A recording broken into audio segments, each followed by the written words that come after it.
It's April, we've got half a dozen games left, we're calling it right now, or at least Shaka is, his top 5 signings for this year's Premier League season. Here we have the contenders, but I'm anxious to find out, I'm desperate to find out how you're going to rank your top 5, Shaka. I'm going to go to one of my former clubs for number 5.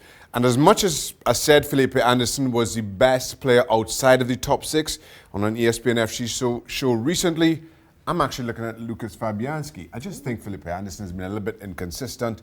Lukasz Fabianski has not. He's been an incredible servant for West Ham in between the sticks. As a team, West Ham have been up and down. They've conceded at times far too many goals, but I don't put any of those down to Fabianski. I think he's been absolutely sensational. West Ham will be a whole lot more trouble, but for him. Value for money as well, £7 million. They got him from Swansea. Went under the radar, but he's obviously helped them out a great deal. Yeah. All right, number 4. Number 4, and let me raise a few eyebrows.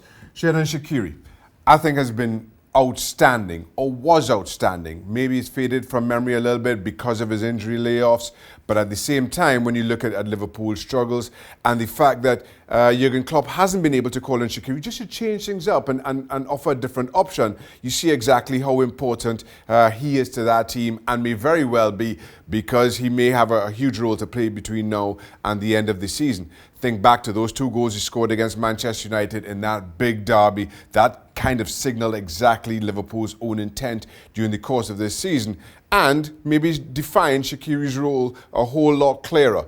Has been a miss, but may have his biggest role to play for Liverpool yet in the next few games. If he can change 1 or 2 games, it would be an absolute bargain. Again, from another relegated team in Stoke City last year. Okay, your top 3.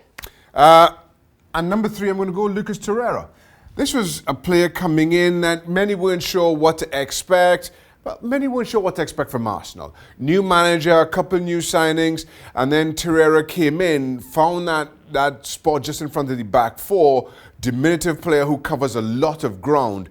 And I think, again, one of those players who maybe goes under the radar a little bit, undervalued in terms of the role that he plays.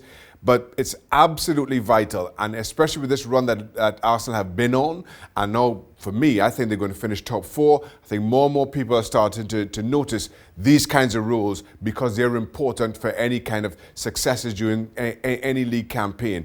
Torreira is one I think should be hailed far more widely than he has been so far. And of course, he was exactly what Arsenal really needed for so long under Wenger. Okay, so we've only got 2 spots left. I'm looking around here, seeing if I can second guess you. Yeah, number 2, I'm going to go Wolves. Raul Jimenez, the Mexican international, has become almost the face of a Wolves team that has been absolutely fantastic in the Premier League.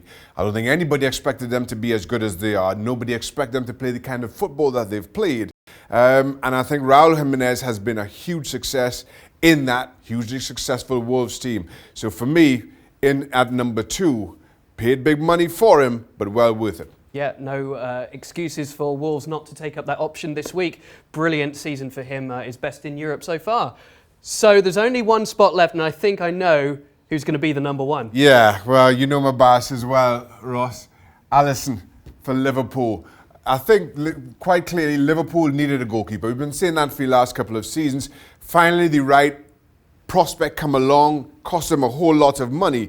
But when you see Liverpool play, when you see Alisson play and what he brings to this team in terms of his shot stopping, a confidence to back 4, he's good with his feet. Listen, I know he's made a couple of mistakes himself, but that comes with the territory.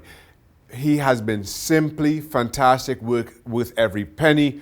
Number 1 signing. If Silverware is going to come back to Anfield, I know there are others who've played their roles, but I don't think they could have done it without Alisson. Almost a 50% decrease in goals conceded by Liverpool with Alisson compared to last year. So you can't really argue with your number 1. Any others that were close for you, or is this was easy?